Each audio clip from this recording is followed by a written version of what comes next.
মির্জা আব্বাস ভাই অসুস্থ এবং সে অসুস্থতার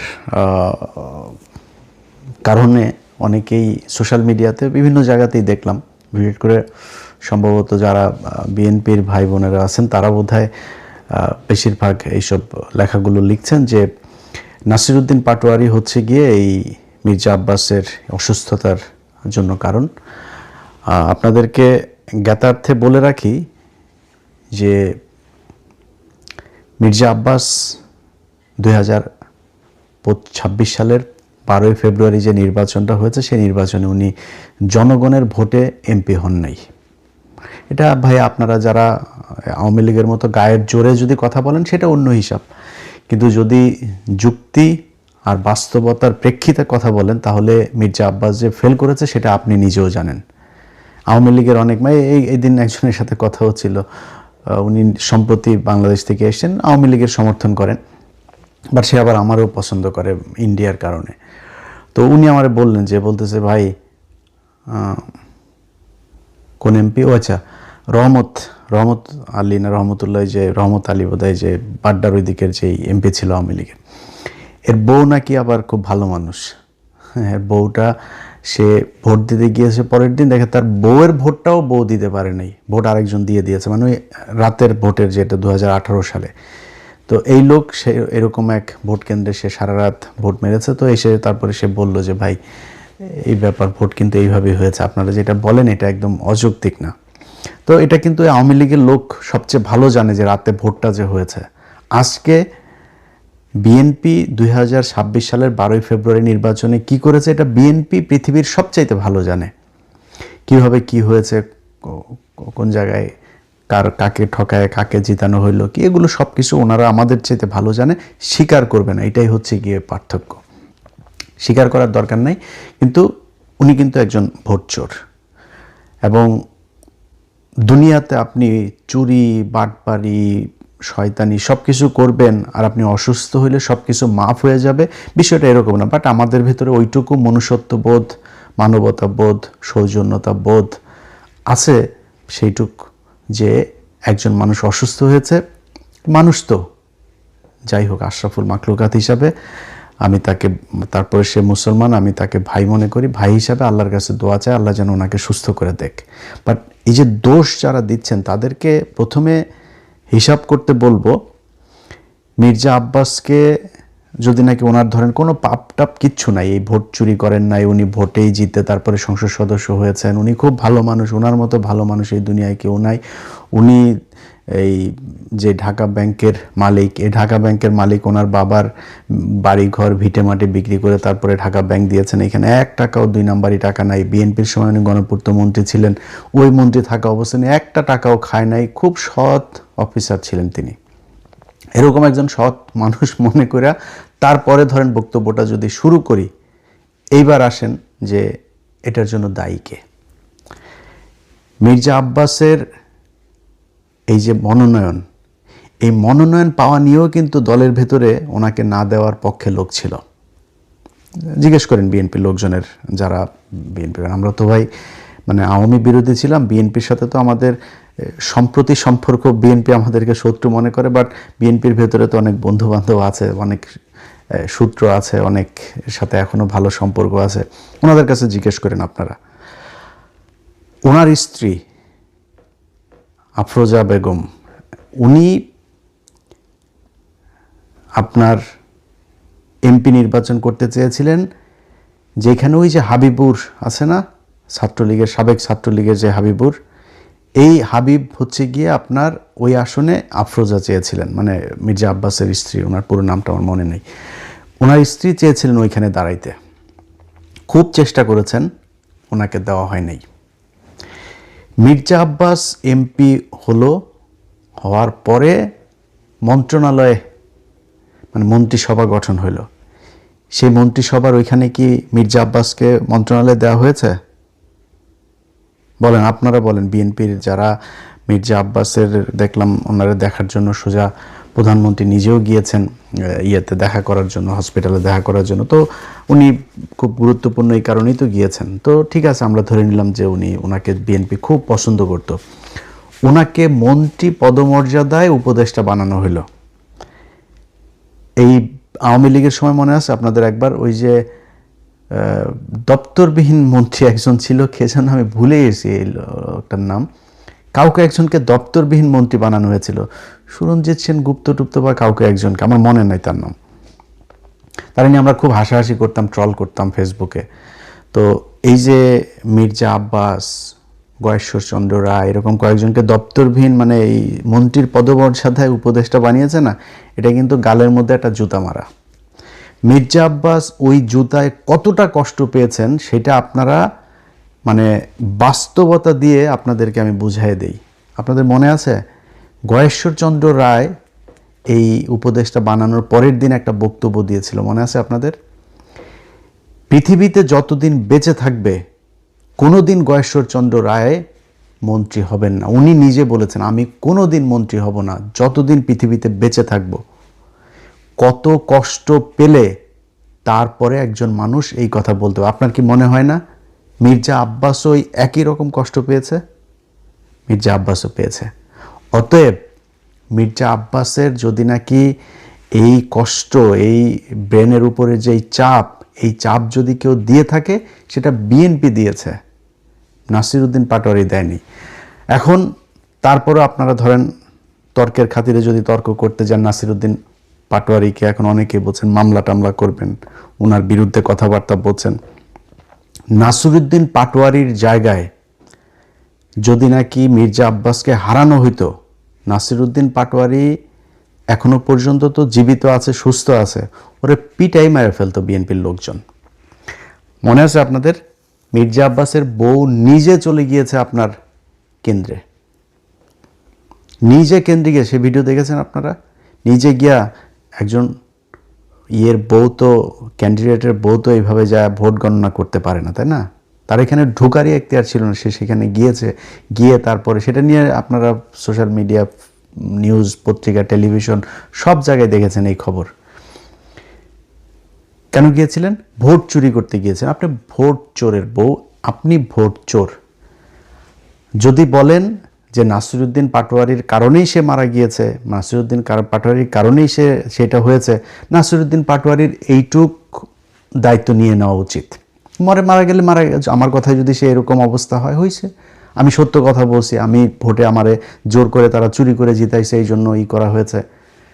এই নাসিরউদ্দিন পাটোয়ারি সহ জামাত ইসলাম এই যে আজকে পর্যন্ত চুপ করে আছে না, এই জামাত ইসলাম ওই যে ওয়াকার বলেছিল বুকে পাথর বেঁধে তারপরে হাসিনাকে সে দেশ থেকে বের করেছে, এই জামাত ইসলাম বুকে পাথর বেঁধে তারপরে এই 12 তারিখে নির্বাচনটা মেনে নিয়েছে। কারণ জামাত ইসলামকে বলা হয়েছিল শুধু এক জায়গা থেকে না, আপনাদেরকে বললাম না, এটা জামাতের কেন্দ্রীয় নেতাদের সাথে যাদের পরিচয় আছে তারা জিজ্ঞেস করে নিয়েন যে কোন কোন জায়গা থেকে, দেশের ভেতর বাহির, উত্তরপাড়া দক্ষিণপাড়া বিভিন্ন জায়গা থেকে, কোন কোন জায়গা থেকে তাদেরকে বারবার ওয়ার্নিং দেওয়া হয়েছে। জামাত কিন্তু চেয়েছিল প্রতিবাদ করতে, রাস্তায় নেমে যেতে চেয়েছিল, এটা নিয়ে ব্যাপক গ্যাঞ্জাম তাদের করার লোকও ছিল, প্রস্তুতিও ছিল, তারা করতেও ছিল, বাট তাদেরকে বারবার করা হয়েছে যে না, কোনো কিছু করা যাবে না। তারা করে নাই। তারা কিন্তু এই দেশের কথা চিন্তা করে, দেশটা গৃহযুদ্ধ বেঁধে যাবে, দেশে একটা খারাপ পরিস্থিতি তৈরি হবে, আওয়ামী লীগ, ইন্ডিয়া তারা সুযোগ নেবে, তারা নিজেদের ক্ষমতায় দাওয়ার চাইতে দেশের যেই রাজনৈতিক পরিবেশ, এই পরিবেশটাকে তারা শান্ত রাখতে চেয়েছে, এই জন্য তারা ওই দিন গ্যাঞ্জাম করে নেই।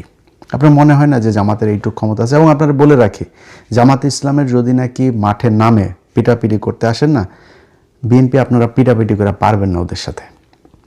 অনেক বড় বড় কথাবার্তা বলতে পারেন। ওই যে ছাত্রলীগ, আওয়ামী লীগের লোকজন মনে আছে, বিধবা নারীদের মতো জামাই মারা গেলে যেমন অসহায় হয়ে যায় না, ছাত্রলীগ, যুবলীগ, পুলিশ প্রশাসন ছাড়া ওইরকম আমরা ওদের বিধবা বলে খেপাইতাম, সবসময় পুলিশের পেছনে থেকে তারা বিশাল মাস্তানি করতো।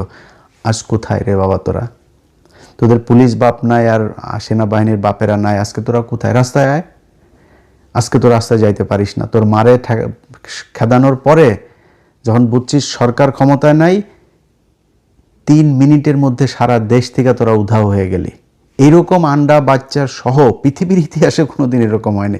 তোরা এখনও দেখা হইলে তারপরে বড় বড় কথাবার্তা করে, আশপাশের থেকে দেয়, এই আপনার আওয়াজ দেয় যে রাজাকার। তো রাজাকার আমি তো প্রাউডলি বলি রে বেটা, আমি রাজাকার, আমার বাপ রাজাকার, আমি আর আমার আব্বা দুইজনে মিলে তোদের মাদেরকে নিয়ে পাকিস্তানিতে দিয়ে আসতাম।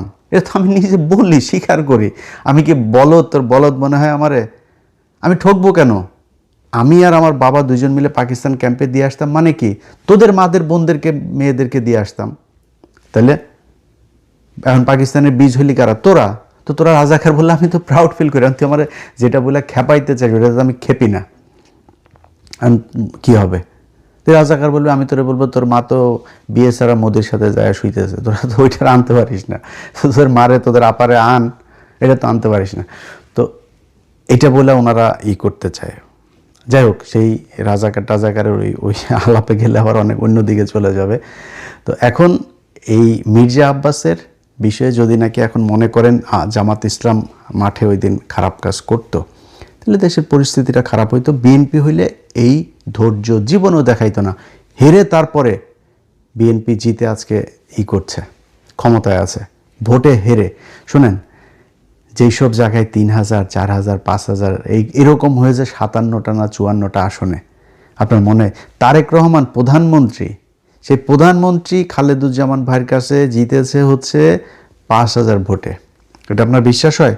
আপনি কাউন্ট করেন প্রথম দিকের কেন্দ্রগুলোর ফলাফল আর শেষে একই সাথে 17টা কেন্দ্রের ফলাফল দিয়ে দেওয়া হইল কেন? ওগুলিতে সব করাতে তারেক রহমান আগায়, সব করাতে। আর প্রথমে যেগুলো ইন্ডিভিজুয়ালি কেন্দ্রগুলো করা হইলো, সব করাতে খালেদুজ্জামান ভাই আগায়। এটা আপনাদের বিশ্বাস হয়? তো কেমনে হয়েছেন, কেমনে ক্ষমতায় গেছেন, সমস্যা নাই, কোনো সমস্যা নেই। তারপরেও তারেক রহমান এখন পর্যন্ত সোফার যা কিছু করছে খারাপ লাগছে না। খালি একটাই অনুরোধ থাকবে, আওয়ামী লীগ আর ইন্ডিয়ারে নিয়ে আসেন। আর কোনো জায়গায় কোনো কিছুতে কোনো আপত্তি নাই, কোনো কষ্ট নাই, কোনো অভিযোগ নাই, কিচ্ছু থাকবে না। শুধু আওয়ামী লীগ আর ইন্ডিয়ার ব্যাপারে আমরা কিন্তু এখনও দেখছি। যদি মনে হয় বা দেখি যে আওয়ামী লীগ এবং ইন্ডিয়াকে আপনারা আবার ফেরি করতে যাচ্ছেন, তাহলে কিন্তু সেই আওয়ামী লীগের সাথে যেরকম বিদ্রোহ করেছিলাম ওই বিদ্রোহ কিন্তু আবার শুরু হবে। আমরা তো এখনও দেখছি। এবং এখন পর্যন্ত যেটা বললাম যে এটা আবার বলাতে আবার আমাদের অনেক লোকজন আবার করে, ভাই ইলিয়াস ভাই আপনি বিএনপি ক্ষমতায় আসছে দেখে মনে হয় চামচামি শুরু করলেন বিএনপির পক্ষে। ভাই এই পরীক্ষা গত 10 বছর ধরে দিচ্ছে, এটা নতুন করে পরীক্ষা দেন, সামনেও দেখবেন। তারেক রহমান যদি ইন্ডিয়ার কাছে যদি বিক্রি না হয় আমার কোনো সমস্যা নেই। তবে সামনে নির্বাচনে গেলে আবারও দাঁড়িপাল্লার পক্ষেই ভোট চাবো, এটা আপনাদের আগেই বলে রাখি। কারণ বিএনপির চাইতে জামাতকে যদি আপনি আমার কম্পেয়ার করতে বলেন, তাহলে আমার কাছে মনে হয় জামাতের লোকজন বেশি অনেস্ট। জামাতের লোকজনের চিন্তা ভাবনা, আমি একজন মুসলমান হিসাবে তাদের যেই চিন্তা ভাবনা পলিসি সেগুলো আমি পছন্দ করি, সেই কারণে আমি তাদের পক্ষেই করব। বাট একদম বিএনপির বিরুদ্ধে কোনো তর্ক বিতর্ক, বিএনপির বিরুদ্ধে একদম ঢালাওভাবে এগুলো আমরা করব না যদি ইন্ডিয়ার বিরুদ্ধে। বাট যদি যায়, আমারে যদি ভাই মাথার মধ্যে আপনি পিস্তলও ধরেন, কোনো লাভ হবে না। আমি এটারে একদম আমার জীবন থাকতে সর্বোচ্চ এটার বিরুদ্ধে আমি যুদ্ধ করে যাব। তো এখন ধরেন এই মির্জা আব্বাসের বিষয়টা দিয়ে শেষ করি, যে মির্জা আব্বাস ভাইয়ের মতো যারা যারা এখন রাজনীতিবিদ আছেন, এই মির্জা আব্বাস ভাইদের মতো মানে তারা যদি নাকি দুনিয়ায় থাকা অবস্থায় বা সুস্থ থাকা অবস্থায় যদি আকাম কুকাম করেন আর অসুস্থ হবেন আর মারা যাওয়ার পরে আপনারে নিয়ে দুনিয়ার সবাই ভালো কথা বলবে, এই আশাটা করেন না। এটা আপনাদের আগেই বলে রাখলাম। মির্জা আব্বাসের প্রতি আমার মানে আমি তো মির্জা আব্বাসের চাইতে অনেক ছোট, তারপরেও তার প্রতি আমি ক্ষোভ জানাইতে পারতাম। একটা ছোট্ট বিষয় আপনাদের সাথে শেয়ার করি। মির্জা আব্বাসকে আমি একটা প্রথম আগে শুরুটা বলি। মির্জা আব্বাস কোনো এক ব্যক্তি তার বিরুদ্ধে কথা বলেছে, তাকে গালাগালি করেছে। সেই গালাগালির প্রেক্ষিতে সে আবার সেই ব্যক্তির নাম ধরে গালাগালি করেছে এবং সে আমাদেরকেও ইন্ডিকেট করেছে ফ্রান্স, আমেরিকা থেকে। তো এইগুলো করে তারপরেই করেছে। তো দাদা তার বিরুদ্ধে আবার তাকে নিয়ে একটা ভিডিও করেছে বা ফেসবুকে সম্ভবত পোস্ট করেছিল, কিছু একটা হবে। তো এটার পরে আমারে ফোন করলো হচ্ছে ওই যে বাড্ডার কায়ুম ভাই, যিনি নাহিদের কাছে যিনি হেরেছেন। তো কায়ুম ভাইয়ের সাথে আমার আবার খুব ভালো সম্পর্ক অনেক আগে থেকে। তো কায়ুম ভাই আমার বললো, ইলিয়াস ভাই আপনি এক কাজ করেন, দাদার সাথে মির্জা আব্বাসটা একটু মিলাই দেন। তা আমি তারে বললাম যে আসলে দাদা তো একটু একরোখা মানুষ, তো আমার তো ওনার ওনার কাছ থেকে জানতে হবে যে উনি আসলে মির্জা আব্বাসের সাথে কথা বলবে কিনা, যেহেতু মির্জা আব্বাস আগে দাদাকে বাজে কথা বলেছে। তো দাদারে ফোন দিয়ে জিজ্ঞেস করলাম, দাদা বললো যে ঠিক আছে, ওকে, ভালো নেই। তো সাথে সাথেই আমারে আবার আমি কায়ুম ভাইয়ের জানানোর সাথে সাথে কায়ুম ভাই আবার মির্জা আব্বাসের সাথে আমার কনফারেন্সে নিয়ে গেল, নিয়ে তারপরে মির্জা আব্বাস ভাই তখন কক্সবাজারে, এটা কিন্তু আজ থেকে আরও প্রায় ধরেন 6 মাস আগের ঘটনা। তো মির্জা আব্বাস ভাই কক্সবাজার, মির্জা আব্বাস বললো যে ইলিয়াস আমি করবো না, ঢাকায় আসি, ঢাকায় গিয়ে তারপরে আমি এটা নিয়ে বসবো না। তা ঠিক আছে, আমার তো আর এখানে আমি মিডল ম্যান হিসাবে কাজ করেছি। এরপরে সে আর আমার সাথেও কায়ুম ভাইও আর কিছু বলে নাই, সেও আমার কিছু বলে। এর মাঝখানে দেখি আবার ফের সে ঢালাওভাবে আমাদেরকে নিয়ে বাজে কথাবার্তা বলা শুরু করলো। তারপর আমি আমার মতো ছিলাম। বাংলা এডিশন যেদিন উদ্বোধন হয়, সরি দেখেন এটা, হ্যাঁ এটা 6 মাস না, আরও অনেক আগে, অর্থাৎ বাংলা এডিশন উদ্বোধন হয়েছে জুলাইয়েরও আরও ধরেন মাসখানেক আগের ঘটনা এটা। সো প্রায় 8-9 মাস হয়ে গিয়েছে। তো জুলাইয়ের ওই প্রোগ্রামের জন্য আমি মির্জা আব্বাস ভাইরে আমার অফিসের একজন ফোন দিয়ে বললো যে ভাই এই ব্যাপার, আমার বাংলা এডিশন উদ্বোধনে আপনাকে একটু দাওয়াত দিতে বলেছে, আমি কার্ডটা কোথায় দিয়ে আসবো। সে খুব বাজে একটা কথা বলেছে, কি বাজে কথা ওইটা আর সোশ্যাল মিডিয়াতে বললাম না, বাট খুব বাজে একটা কথা বলেছে। এবং এই যে মানুষটা আমারে নিয়ে বলল না, আমি বললাম যেটা যে ওনার চাইতে আমার রক্ত কিন্তু কম গরম না। হ্যাঁ, আমি কিন্তু যদি নাকি আমি কোথাও যদি নাকি আমার মনে হয় যে আমার মাথা যদি ঠিক কন্ট্রোল করতে না পারি, ও আমার চাইতে কত শক্তিশালী আমি দেখি না। আমি কিন্তু মানে সর্বোচ্চ আমার শরীরে যেটুকু আছে ওইটুকু আমি কাজে লাগাই। তো ওনার চাইতে আমার রক্ত কম গরম না, বাট আমি কিন্তু ওনার এই খারাপ সময় আমি এটা ওনাকে খুব সম্মান দিয়ে কথা বলছি এবং আল্লাহর কাছে দোয়াও করছি যে আল্লাহ যেন ওনাকে সুস্থ করে দেন। কিন্তু রাজনীতিবিদদেরকে বলবো, ভাই চুরি করবেন, চোট্টামি করবেন, মাগিবাজি করবেন, দুর্নীতি করবেন, দেশের বিরুদ্ধে কাজ করবেন, সব আকাম কুকাম করবেন, এরপরে মরার সময় আপনারা কেউ খারাপ কথা বলতে পারবে না, মরার পরে আপনারা নিয়ে কেউ খারাপ কথা বলতে পারবে না। এই প্রত্যাশাটা করা বন্ধ করে দিয়েন। যারা মরার পরেও এই যে দেখেন না আপনার ওই যে নিয়ে যায়, শহীদ মিনারে নিয়ে যায়, শহীদ মিনারে নিয়ে তারপরে ফুল দেয়, সারা দেশের মানুষ গিয়া, তারপরে হাজার হাজার মানুষ গিয়া ফুল দেয়। ওই ফুল যার কপালে আছে, যেই কয়জনের কপালে এই ফুল জুটেছে, সব কয়টা মনে করবেন যে জুতা খেয়েছে।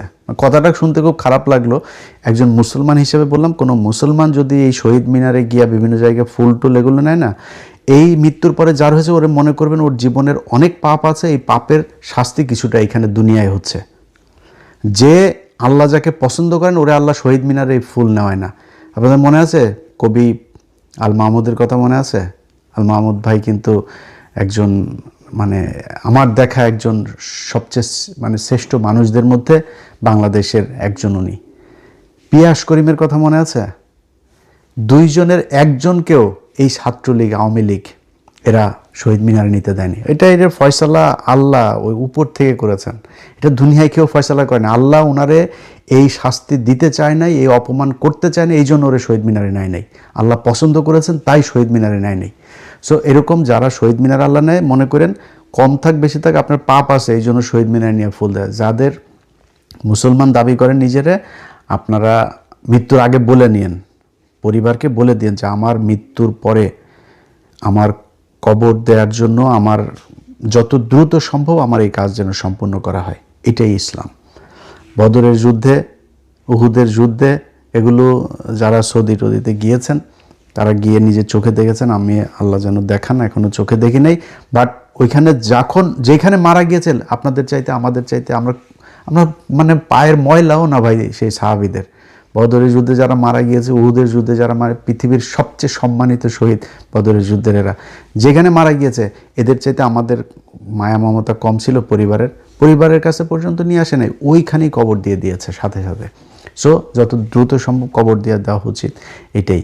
কিন্তু আমাদের দেশের সমস্যা হইল সব সারা জীবন করবে চুরি, ওনারে মৃত্যুর পরে ফুল দিতে হবে, আর উনি সারা জীবন ওনারে ভালো বলতে হবে, ওনারে নিয়ে খারাপ কোনো কিছু কেউ বলতে পারেন। ভাই আপনার সমালোচনা করবেই। ধরেন মির্জা আব্বাসে চান্দা আব্বাস বলতো, মির্জা আব্বাস যেই সংসদীয় আসনে পাশ করেছে বা নির্বাচন করছে, ওই সংসদীয় আসনের সম্পূর্ণ দায়িত্ব তার। মৌচাক মার্কেটের সামনে ভুয়া ফুটপাতে এই বসা, এখানে চাঁদাবাজি হয় না, এখানে গাড়িতে চাঁদাবাজি হয় না। মির্জা আব্বাস একসময় এই যাত্রাবাড়িতে ইয়ে করতো না, শ্রমিক ইউনিয়নের ইয়েতে ছিল না। মির্জা আব্বাসের এই বিশাল সম্পত্তির এসব হিসাব মির্জা আব্বাস দিতে পারবে। আল্লাহ মাফ করে দিক মির্জা আব্বাসকে। মির্জা আব্বাস ভাই, আমি সারা জীবন সত্যি কথা বলতে যদি আমার বলেন, আমি ওনারে বিশাল খারাপ কোনো কিছু, মানে মানুষ হিসাবে আমার সাথে এমন কোনো কিছু চোখে পড়ে নাই। বাট আল্লাহ জানেন, আল্লাহ সেটার বিচার করবেন। তারপরেও সব শেষ আবারও মুসলমান হিসাবে, মুসলমান ভাই হিসাবে মির্জা আব্বাস ভাই আল্লাহ বাঁচিয়ে রাখুক। আল্লাহ যদি ওনাকে নিয়ে যান, আল্লাহ যেন তাকে মাফ করে দেন। যারা দুনিয়ায় আমরা আছি, আল্লাহ যেন আমাদেরকে মাফ করে তারপরে মৃত্যুবরণ করেন। এইটুকু। আল্লাহ হাফেজ।